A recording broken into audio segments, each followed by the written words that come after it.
Good evening.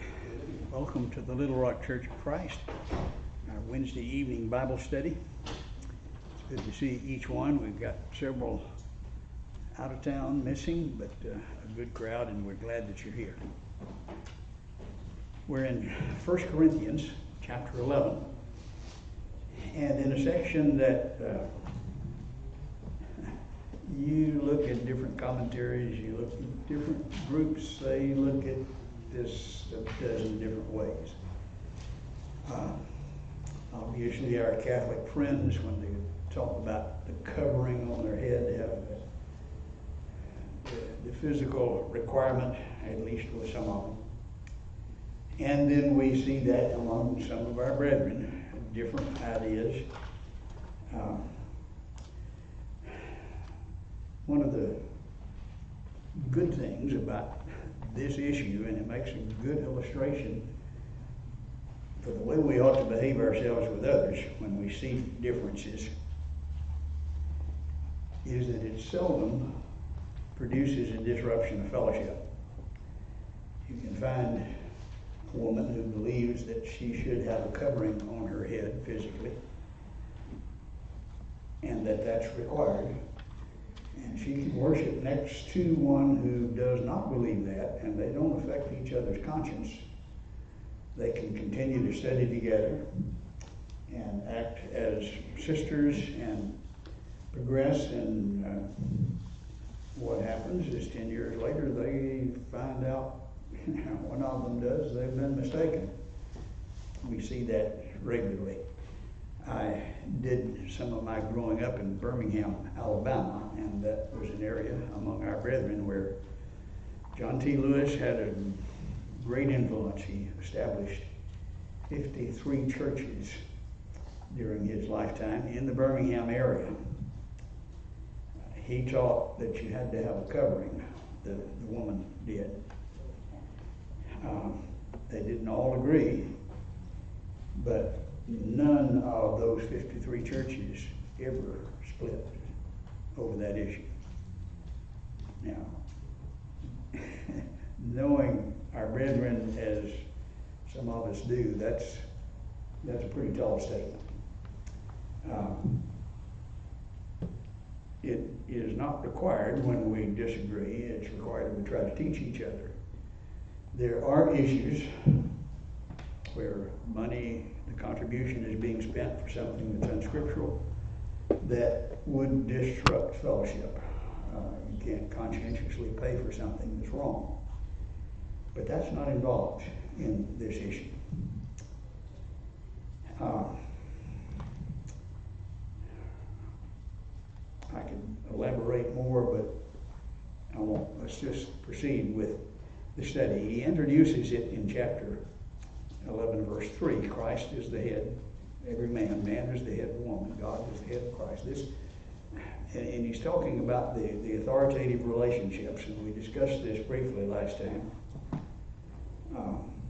Sometimes women chafe at the fact that man is their head, but then man has a head himself, that's Christ. They both have heads. What's the difference? And even Christ was subject to the Father here on earth. God was the head of Christ, and he did nothing of himself. He demonstrated submission. And if we think that women are second-class citizens, as some would say, dishonored because they have to submit, then what do they think about Christ, who submitted to his head? It's a very inconsistent position, which is the groundwork that he's laying here. I'm going to tell you what I think about it, and there may be others who have different views, but I think the key to understanding the passage is understanding the custom that was at Corinth that did not exist in other places, which is what he says, I believe, further on. And so we looked just briefly at that, but I'm going to proceed, if I can negotiate this. Down to verse 16, after he had talked about the wearing of the covering and the implications, he says, "But if anyone is inclined to be contentious, we have no such practice, nor have the churches of God." Translation is a major problem here. Some of them say, we have no other practice. I don't think that fits the picture at all, especially when we understand the word translated practice here in the New American Standard is custom here, as we can see in the American Standard. That is the word that is translated custom throughout the New Testament. We'll look at some examples of that. But backing up again to the American Standard, if anyone is inclined to be contentious, or more literally in the American Standard, seemeth to be contentious. Now those two words, custom and seemeth to be, are critical in understanding what was happening here. Seemeth to be has a rather broad application. But noticing the definition here from Medag, seem to be accounted reputed. That is, not really, but seems to be. And then he gives several examples. We notice from Acts 17, he seems to be a proclaimer of strange deities, speaking to Paul there on Mars Hill. He wasn't a proclaimer of strange deities, but that's the way it seemed. It was a false seem. Likewise, Acts 26:9, I thought to myself. It seemed to be, but it really wasn't, that I had to do many things hostile to Jesus, but it seemed that way. That word is the way it's translated in several here in the American Standard. Seemeth to be contentious. Likewise in King James, the New King James, and several others. Seems to be. Not really contentious, but he seems to be. I think what Paul's talking about is this requirement that the women have the covering pertained to the custom related to the temple of Diana, where the women in general showed that they were submissive to their husbands by wearing the covering. The priestesses took the covering off, basically saying they're free to any man as an act of worship to Diana. And Christian women praying and prophesying, like these priestesses praying and prophesying, got no business taking that veil off as they do to imply what they imply. Now, Paul didn't do that in Jerusalem or at other places where he went. But they needed to do that there at Corinth because of the implications of the women wearing the covering and not wearing the covering. That carried with it the implication that other places didn't have. So when he says, here I seem to be contradictory. Here I am telling you to do it and I'm not doing it myself. But it seems to be that way because we have no such custom. We don't have the custom you got. And so it just looks like we're being contentious about this. Contradictory, the word literally means. But we're not. It's not inconsistent at all when you realize we don't have the custom you've got. Now, if that is the case, then we understand what he's saying. Yes, you women need to wear that covering because it's going to say to the people around you what the priestesses are saying there at the temple of Diana. We're available for anybody which is the implication they're taking the covering off. You don't want to do that. Now, women did pray and prophesy. They didn't speak publicly, but they taught. Philip had 7 daughters that prophesied. Some of you have heard me talk about my daughter that is a pretty good preacher, but she speaks to women. When women are gathered, she does not have authority over the man, or they have to shut up while she talks, as has become common today, unfortunately. But the custom that Paul's talking about, as I understand it, would be unique to the situation at Corinth, and to apply this then to other places is just, it would seem to be inconsistent if you didn't follow it in other, and they didn't in other places. No evidence that that was the case there. Part of the problem, obviously, is we don't have a perfect history of every place, all the customs. But there is good evidence that this was the case from history, and that history, I think, helps us to understand. And the literal meaning of these terms seems to be, but really isn't, contentious and custom. The word custom, we might look at some examples. Here's the definition from Badag.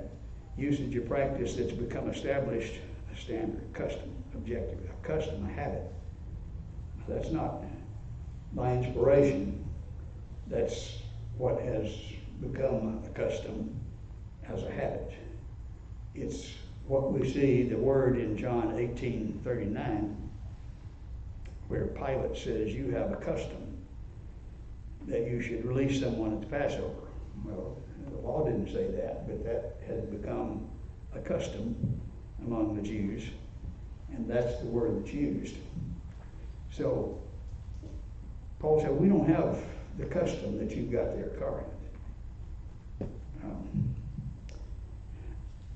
All right, any questions or comments anyone would have about that? With that understanding of the meaning of those terms and the custom there at Corinth, then I think we can understand what's going on, and it begins to make good sense. He's arguing that the man should not have his head covered since he's the image and glory of God, but the woman is the glory of the man. She is submissive, not like these priestesses there at the temple, for the woman's sake, for the woman, or the woman for the man's sake. Therefore, the woman should have the symbol of authority on her head because of the angels. There's all sort of mysterious things about this passage. What in the world does he mean, authority on her head because of the angels? What do the angels have to do with her having the symbol of authority on her head? Well, the symbol, I think, was clearly an indication of authority there at Corinth. That particular symbol wouldn't have that implication in other places, which is why I said we have no such custom. But the principle would apply everywhere, authority on our head. What happened to the angels? And why?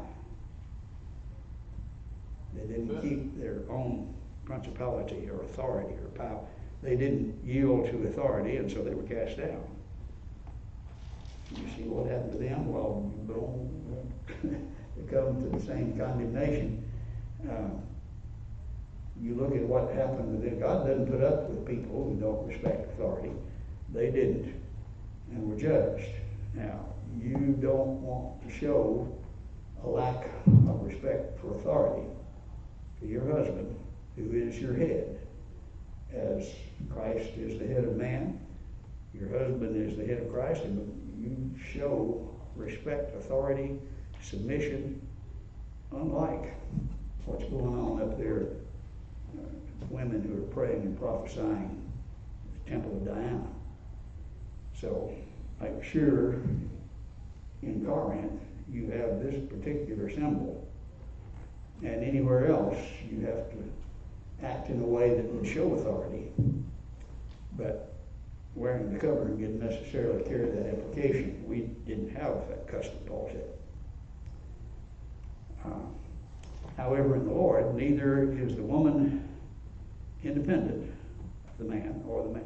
Now, the man's over the woman, but that doesn't mean they're separate or independent, nor is the man independent of the woman. For as the woman originated from the man, so also his birth was through the woman. All things originate from God. As he had said earlier, we've got not the man coming from the woman, but the woman coming from the man. You see any problems with that statement when you're thinking about theistic evolution, where they say, well, yeah, it just took a long time? I never thought about it on that verse, but it does get lost, doesn't it? How can you say the man didn't come from the woman? The theistic evolutionist is in trouble at that point. Judge for yourselves. Is it proper for a woman to pray to God with her head uncovered? Now, in Corinth, it really meant some bad things. Does even nature itself not teach you that if a man has long hair, it's a dishonor to him? Now, there's some disagreement I've heard, but if man and woman both let their hair grow as much as they could, the woman's hair is going to grow longer. That would, I've heard people disagree about that. That's what I've been told by those who are supposed to know. Obviously, man can grow longer hair, and some of them pretty long. But generally speaking, the rule would be apparent from nature that the woman can do a better job of growing hair. Would you agree with that, Dave? Very good. Well, you know, I'm talking about a good friend of mine here, Yeah. without hair. Are we allowed We to talk kid each other. during your sermon? Sure. Please. You know, Shirley and I got married in '72 around all the hippies and the Jesus freaks that wanted to grow their hair and beard to look like the Lord Jesus. Well, I've been reading some about what Josephus said about what Roman and Jewish men did. And in the day of the Lord Jesus, most men wore their hair very short and without beards. And so these old California hippies just didn't have the knowledge of Josephus, did they? Hardly, or much of anything else either. And you can find other views on that, as is often the case with history, but generally speaking, nature would indicate that. And I think he's talking about what would happen if you didn't cut your hair. I think Josephus saying they wore it short, it brings us up against the idea of how short is short. He would have thought that the Beatles' hair was very short. Yeah. Whereas in the South, we didn't think that Yeah. when the Beatles came out. That was an issue. So how high is up, how short is short is part of the problem. But generally speaking, and he's not speaking here about revelation, but nature, what you can see from looking around you, that, yeah, a man's hair is going to be shorter, but if a woman has long hair, it's a glory to her. For her hair is given to her as a covering for glory and for, but I think we have a lot of very strong impressions that have little to do with what the Bible says and a lot to do with how we grew up and what we think and feel from what was around us.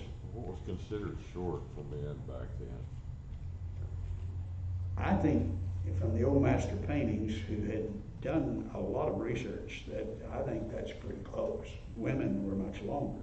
Yeah, That you could see the difference, but the difference is different from the difference that people insist on today often. But we see, well, one question I've had, just maybe to illustrate prejudice. How many of you have ever seen a picture of Adam in the garden with a beard? Why? He was 30 years old, he was tall. Why wouldn't he have a beard? Well, I don't think Mr. Gillette was around back then. Maybe he was shaving. We think he ought to, because we do.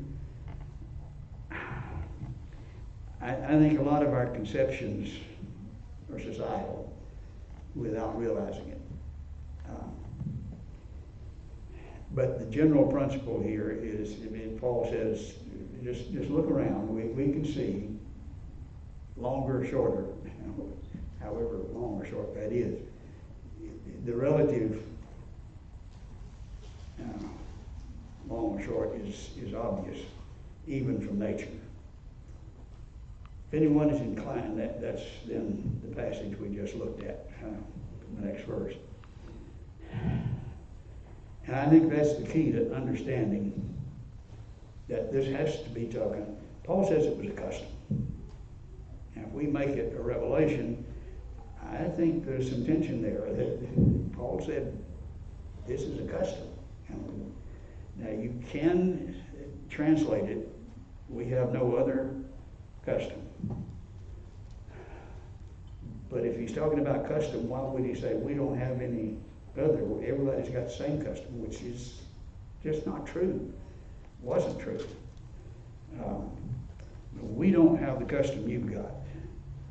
Fits what we see from history, and I think makes sense of what was going on there at Corinth. I think the priestesses there at the Temple of Diana who took their covering off to show they were available. Paul was saying, you women, you're praying and prophesying. They're praying and prophesying. You don't want to look like them. You don't want to give the impression that they're giving. That would be shameful. Oh, but you don't do that where you are. We don't have the custom you got. That's what Paul was saying. So, it seems to be contentious, but isn't, because they don't have that custom. Okay, somebody else want to say something? About as well as I've heard it addressed to make it fit. The language has always been difficult. Yeah. It's always been some that discussed it, but for it all to come together, I think that is by far the most reasonable conclusion that can be made on the text. It makes sense to me. Now, it's not something you have to insist on and say, you have to agree with this right now. I don't believe that. As I mentioned, we grew up there in Birmingham. I can remember driving to services on Sunday morning, and Mom had forgotten her hat, and we were about 15 minutes away. It would cause some problem, but we turned around and she will, not because she thought she should, but because she wanted to fit in. This is like being a Jew among the Jews. which Paul said we should do. Now, when it came up in class, and they didn't work to bring the subject up, but it came up for us wanting to do that, and when it did, you see, Dad taught on it patiently, and then went on, and waited a couple of years, and it came around again. And over a period of 5 or 6 years, you could see things shifting, whereas when we got there, about 2/3 of the women wore covering. And when we left 6 years later, about 2/3 of the women didn't wear covering. It shifted, and there was no disruption in fellowship, but they were studying, and I think we continue to study. Wish brethren would learn more and take an example from that, and the fact that of the 53 congregations, none of them splintered as they tried to study with one another and grew toward unanimity. Part of the problem, obviously, here is we're not in Corinth. We don't see directly the situation they were dealing with. That makes it difficult.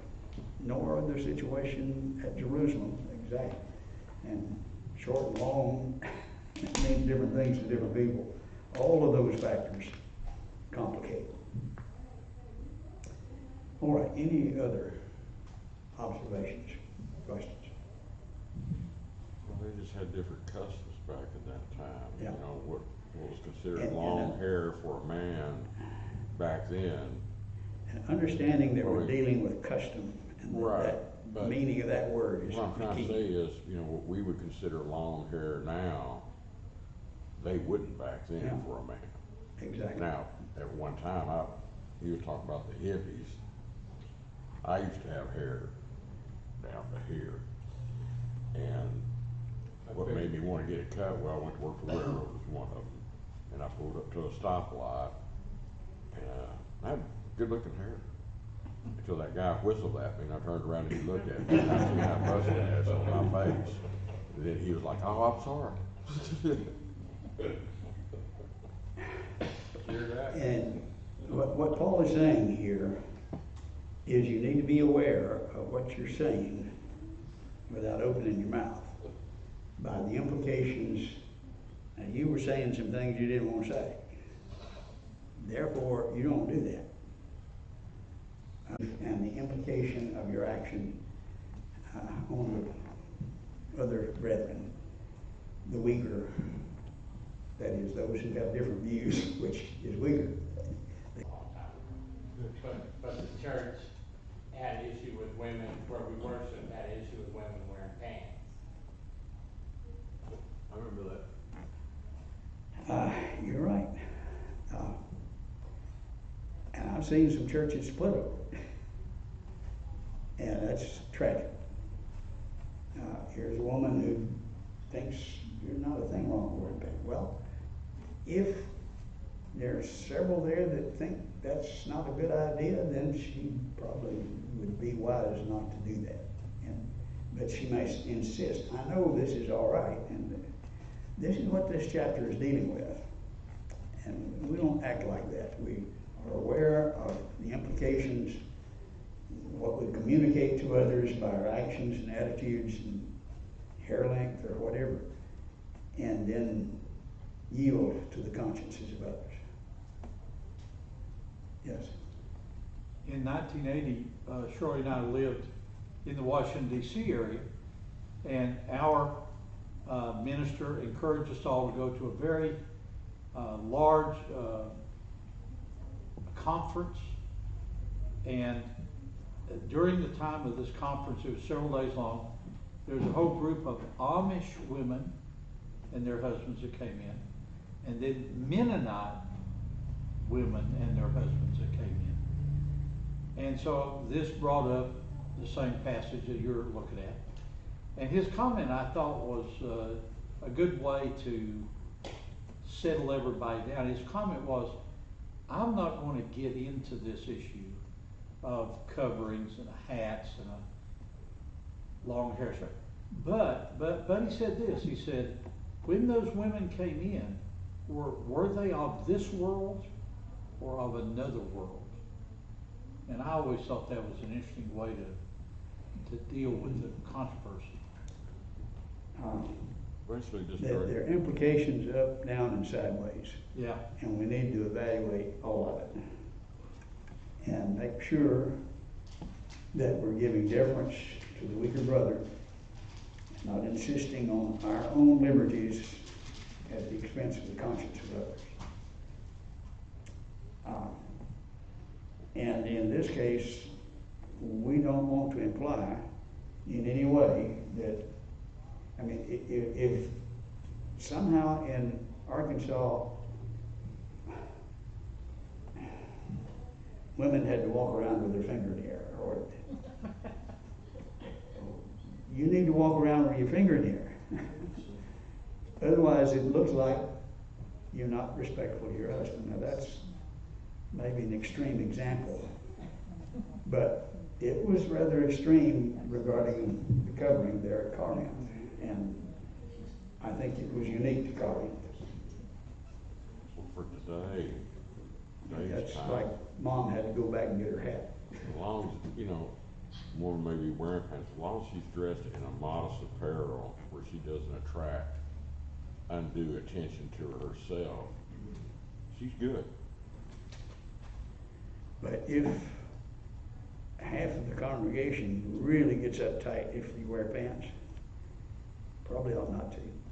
Not that it's wrong, but it's just, it would be smart and respectful and helpful. And then over time, maybe you can teach. Well, you just save yourself a lot of trouble that way. Yeah. Is that not the willing to yield section of the Bible that we seem to not be able to ever apply? And when the fruit of, when we're producing that feast, it's willing to yield. And there's gotta be something that we have a right to do that we yield to for a weaker brother. And, you know, I mean, That's what the chapter's about. Don't, even if it involves never eating meat again. Maybe Paul had something there, but we learned a little bit more about that, but certainly not a matter of revelation. But the fact that some weren't really sure about meat sacrificed to idols and were tempted to go ahead and eat when their conscience wasn't clear because they saw a strong Christian do it. A strong Christian needs to be aware of what he's doing. He's leading someone to violate their conscience. And that's what offense is. Where in our King James language, don't offend your brother. Don't make him mad is what it sounds like. That's not what it's saying. Don't cause your brother to do something that violates his conscience.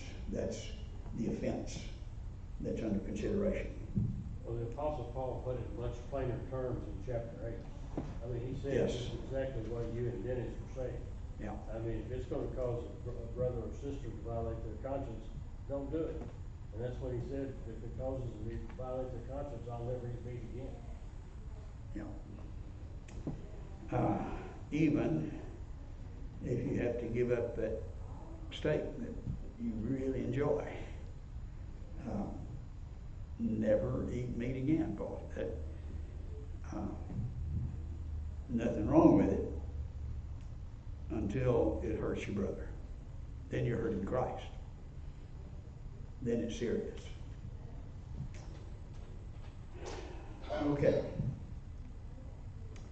In giving this instruction, I do not praise you because you come together not for the better, but for the worse. In the first place, when you come together as a church, I hear that divisions exist among you, and I partly believe it. Now, there were just all kind of problems here at Corinth, and it's rather mind-boggling. Now, it's not that Paul was overlooking the sin. He spoke to them as dear brethren, But when they didn't observe the Lord's Supper like they should, which they were not, what did he say was the consequence? Eating and drinking. Damn, that doesn't sound like it's okay. Grace is going to cover all of it. That's not what he's saying at all. He's treating them like brethren to teach them and to cause those who had fallen to stand. And so don't interpret that as, well, it's really all right. No, that's not the case. You come together for the worse. Now, you come together as a church, okay, that's what Jesus intended. But it's not what he intended. It ought to be for the better. We ought to encourage and strengthen and edify. And instead, they were not doing that. It was envy and strife and contention, divisions. Divisions are sinful. Jesus died so that we could all be one. You read that in several places. Or the purpose of the death of Christ. When you come together as a church, is an interesting expression. I don't think some of our brethren can make any sense out of that at all. As they're saying, there's no difference between the individual and the church, and whatever the individual can do, the church can do. You know, you come together as a church, you're something different. We were discussing the implications from Matthew 18, where you go to the brother as an individual, alone. That's not the church. I know that because it goes on to say you get 2 or 3, and that's not the church. Because then the third step is, then you tell it to the church. The church doesn't know it until then. Prior to that, it's individuals acting, and they are to do it this way. The church has a different responsibility, which is what you see in 1 Timothy 5. A woman have widows, let her relieve them, that the church be not charged. So here's the church not being charged as the individual is acting. So we've got individual responsibilities and church responsibilities, and sometimes they overlap. Where would they overlap?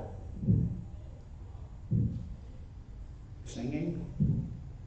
Individuals sing, churches sing, praying. Lord's Supper is a church activity. That's a communion together. You don't do that by yourself. Well, we just take crackers and grape juice with us while we're out in the woods. That's not a church. That's a different ballgame. Same thing with trying to apply church action to individual action. Here, they came together as a church. Now then, they are a different entity. And when you do that, there are stringent responsibilities. There you are precisely parallel to the analogy that we see the Hebrew writer applying, that happened in the Old Testament. See that you make all things according to the pattern, the household of God, the tabernacle. The Hebrew writer says, see, that's the way you do it with the church. They came together as a church. That's the house of God today. You make all things according to the pattern. Well, but the individual, that individual can. The church is what we're talking about, which is the house of God, which is parallel to the tabernacle. And the Hebrew writer says, you, the church, must make all things according to the pattern, just like Moses did. But they had come together as a church, and they weren't following the pattern that God had set forth for the church. And then he goes on to make a mind-boggling statement. We know about factions From other places, Titus 3:10, reject a factious man after a first and second admonition. Galatians 5, here's murder, adultery, and factions. Those who practice such shall not inherit the kingdom of heaven. Galatians 5:19-21. There must be factions. But he's not saying you have to sin, or that. What he's saying is God uses the factions as a sieve to separate those who are approved from those that are not. From time to time, you prune the vineyard. You have collected a larger group, and there's a segment that is not really, doesn't belong. They're not converted. And there must be factions so that those who are approved will become evident. Now, you got some that are just really misbehaving, and we're going to come down a ton, maybe even with a rod, he says. The figurative picture of harsh rebukes. And some of them are not going to stand. Some of them are just going to be run off. Those who are approved will be evident. They will stand, and it will be obvious. So the idea of just not teaching anything that would cause anyone to be upset, and just teach all positive stuff so you get the mega churches, is not what he's saying here, is it? No, you teach the truth. There are going to be some people that really get upset and will be run off. That's what pruning the vineyard does. And it looks like you really mess things up when you get through pruning. Just wait till spring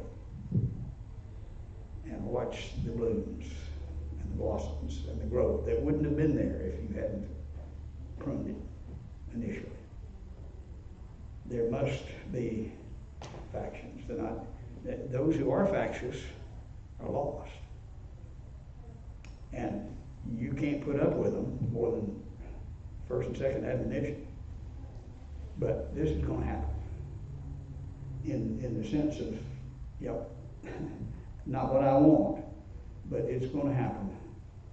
And when it does, we can see who is approved and who is not. It just sticks out like a sore thumb, and it's obvious.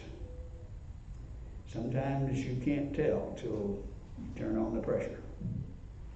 And some will fold and some will stand. And God does that from time to time. Factions are one of the ways. We see from Titus 3, reject the factious man. That we don't do that as much as we should after a first and second admonition. This is serious, more serious than murder or adultery. That's a 4-step process. This is a 2-step. Deeds of the flesh evident, immorality, impurity, sensuality, factions, of which I forewarn you, as I have forewarned you, those who practice such things will not inherit the kingdom of God. Factions are sinful, but there must be factions so that those who approve may be made manifest. Is that clear, or have we? It's a heavy thought. All right, our time up. Time is up this evening. He goes on to describe in 2021 an almost unimaginable, really sad situation when they're trying to remember the sacrifice that saved their souls and made heaven, eternity possible. They're eating and getting drunk and making fun of, shaming those who are hungry and not enough, and then just, it was a mess. And they were eating and drinking damnation to their souls. So Paul rolled up his sleeves and went after it and fixed it. And we can see that it was fixed when we read 2 Corinthians. They hadn't repented. And the problem came to be in 2 Corinthians, they hadn't accepted those who had been guilty before that did repent. And so you got some new problems, but you can solve those too. And that's what he's doing. Paul is solving problems. He's growing them up. You've got too many brethren who just preach the word, and if they don't like it, just run them off. And some, that will happen with some. But the purpose, the goal, the thrust of the effort is to grow them up and to straighten them out and to correct the problem, which is mostly what happened here at Corinth, and that's what we need to be found doing. All right, let's conclude there, and we'll begin